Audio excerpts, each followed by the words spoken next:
Kalah 0-4 dari Jepang bukan berarti kiamat bagi tim nasional kita. Paling tidak baru setengah perjalanan Jai Ichas dan kawan-kawan menjalaninya, dan masih ada 5 pertandingan sisa lagi yang bisa diperjuangkan untuk meraih tiket langsung ke final Piala Dunia 2026 mendatang.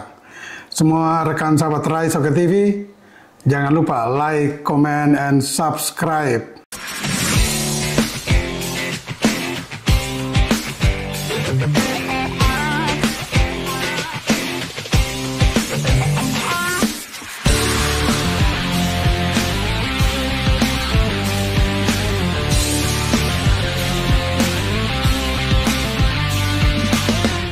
Saya sebelum pertandingan ini di beberapa media baik mainstream maupun media sosial mengatakan bahwa memang saya tidak mengkategorikan 2 pertandingan Indonesia melawan Jepang akan memberikan nilai bagi kita.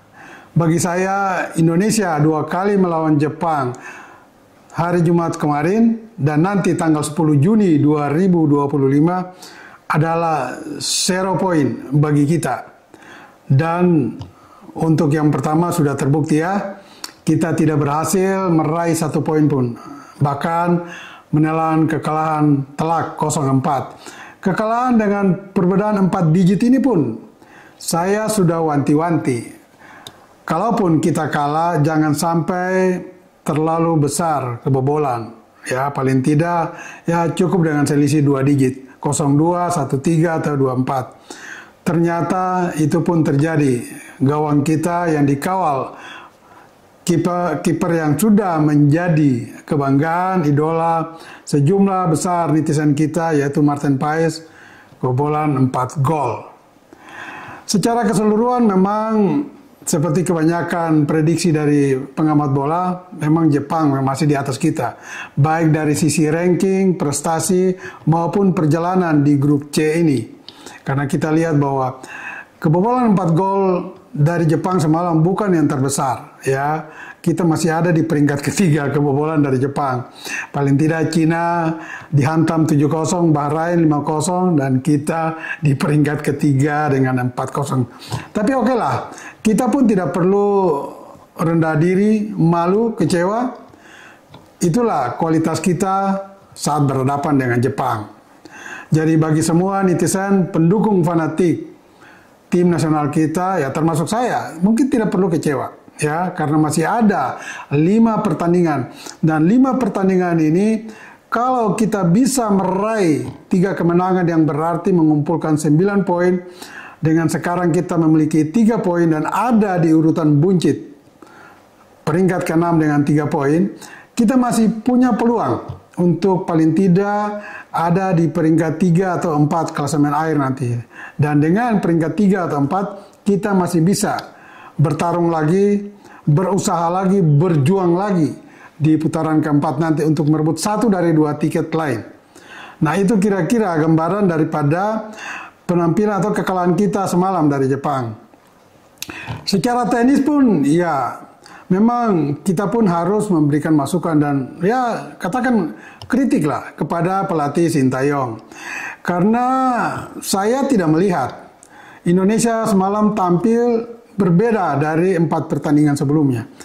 Masih dengan pola yang sama. Terlalu lambat bermain, tidak punya improvisasi permainan secara tim ya. Saya lebih melihat bahwa permainan tim kita lebih banyak karena kreasi dari individu-individu yang memang sudah dibekali dengan pengalaman mereka bermain di liga-liga Eropa. Tetapi untuk merangkai kerjasama tim belum kelihatan. Paling tidak perbedaan dari pertandingan semalam dengan 4 pertandingan sebelumnya. Sehingga ini mulai menimbulkan tanda tanya ya, question mark yang besar bagi Sintayong. Apakah hanya kemampuan sampai di situ dari Sintayong untuk membangun, meningkatkan kualitas tim kita dengan sederet sejumlah pemain keturunan ini? Atau apa yang salah dengan tim nasional kita? Tapi itu nantilah, saya akan koreksi mungkin di setelah 3 atau 4 pertandingan mendatang, paling tidak kita menyelesaikan 8 atau 9 pertandingan dari 10 kemungkinan, baru mungkin saya akan lebih menyorot bagaimana kinerja Sintayong. Tapi sekarang oke lah. Mari kita tetap mendukung Sintayong dengan tim kita. Karena tadi saya katakan masih ada 5 pertandingan yang bisa kita optimalkan untuk membuka peluang lolos. Minimal di peringkat keempat. Secara tenis pun semalam sebetulnya pemain-pemain kita masih dibungkus oleh kesalahan-kesalahan yang sama. Tidak ada percaya diri, tidak ada improvisasi, tidak ada kemauan untuk bertarung secara heroik habis-habisan. Sebetulnya kalau melihat peluang-peluang yang diperoleh, kita ada beberapa peluang emas yang mungkin bisa dikonversi menjadi gol, dan kita pun kalaupun kalah tidak seperti dengan 0-4. Paling tidak kita mencetak 1 atau 2 gol. Peluang pertama itu diperoleh oleh Ragnar Oratmangun di menit ke-7. Tinggal head to head dengan penjaga gawang Suzuki dari Jepang. Tetapi kembali kepercayaan diri dan teknik skill individu dan pengambilan keputusan di momen yang krusial ini tidak bisa dilakukan oleh Oratmangun, ya, sehingga tendangannya masih bisa diblok oleh kiper Suzuki. Hilanglah peluang atau hilanglah kesempatan untuk membuat Indonesia unggul lebih dulu 1-0. Dan juga ada peluang lain diperoleh oleh pemain yang baru masuk di babak kedua, ya, Pratama Aran yang menggantikan Yakob Sauri. Dia pun sudah mendapat peluang yang begitu kosong di kotak penalti. Tetapi lagi-lagi apa yang diperlihatkan oleh Pratama Aran ini membuktikan dan menguatkan bahwa memang skill individu dan kepercayaan dirinya masih rendah untuk tampil di pertandingan yang krusial dan sangat penting ini, tingkat kualifikasi Piala Dunia. Pratama Aran harusnya ketika mendapat umpan yang begitu mulus, kalau tidak keliru dari Rafael Struijk, harusnya dia syuting dengan kaki kiri, apalagi kemampuan dia ada di situ, di kaki kiri. Tapi dia melepas tendangan seakan-akan hanya membuat sebuah passing, sebuah umpan yang mulus kepada kiper Jepang. Apa yang salah? Apa yang salah? Saya sering menyinggung di podcast ini bahwa sebaiknya penyerang-penyerang kita itu jangan membuat kesalahan kecil apapun ketika mendapat peluang untuk mencetak gol. Karena peluang itu hanya datang sekali. Dan kembali-kembali itu terulang. Kali ini dari pemain belakang. Ya, dari pemain belakang. Tendangannya sangat lemah oleh Pratama Aran. Tapi oke lah. Jepang sendiri dalam 10 menit pertama pertandingan mengurung habis kita.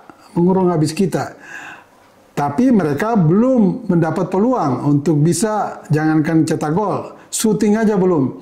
Bahkan Jepang baru mendapat kesempatan untuk menembak ke gawang kita itu di menit ke-23 dan 26. Kemudian di menit ke-36 mereka baru bisa mendapat gol, tetapi gol ini pun lewat blunder yang dilakukan oleh pemain kita, yaitu gol bunuh diri yang dicetak oleh Justin Hubner yang mencoba memotong bola umpan dari sayap kiri atau pertahanan kanan lini depan Indonesia. Bola yang coba dipotong oleh Justin ini ternyata justru mengarah ke gawang dan memperdayai Martin Paes, sehingga terjadilah gol pertama bagi Jepang. 5 menit kemudian Jepang pun mengunci babak pertama dengan 2 gol, ya, lewat gol Minamino. Gol ini ya cukup baik. Ini karena memang dilakukan oleh aksi individunya dan bola dilepaskan ke sudut bawah kanan gawang kita. Kembali Martin Paes takluk 2-0. Nah, gol ketiga dan gol keempat ini sebetulnya tidak perlu terjadi. Lagi-lagi kesalahan dilakukan oleh pemain kita. Martin Paes yang sudah menjadi idola netizen sepak bola kita membuat blunder, ya. Ketika pertandingan baru jalan 4 menit, dia melakukan sepakan yang keliru, bola mengarah ke pemain Jepang dan itu diteruskan menjadi gol ketiga bagi Jepang. Dan gol keempat, ya, dicetak lewat sebuah serangan yang menusuk sektor kiri pertahanan Indonesia. Nah, di sana ada Calvin Verdong.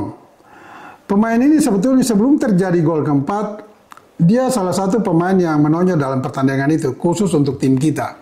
Tetapi kalau Calvin lebih cepat memotong pemain Jepang, yaitu Sugawara, itu gol itu tidak perlu terjadi. Ternyata Calvin tidak terlalu cepat menutup pergerakan Sugawara, sehingga dia dengan cepat melepaskan bola ke sudut kiri gawang kembali. Martin Paes takluk sehingga terjadi gol keempat. Tim kita atau pemain-pemain kita juga mulai terlihat mengalami kelelahan, kecapean ya. Setelah unggul 4-0, Jepang sebetulnya sudah tidak mau menforsir kemenangan lagi.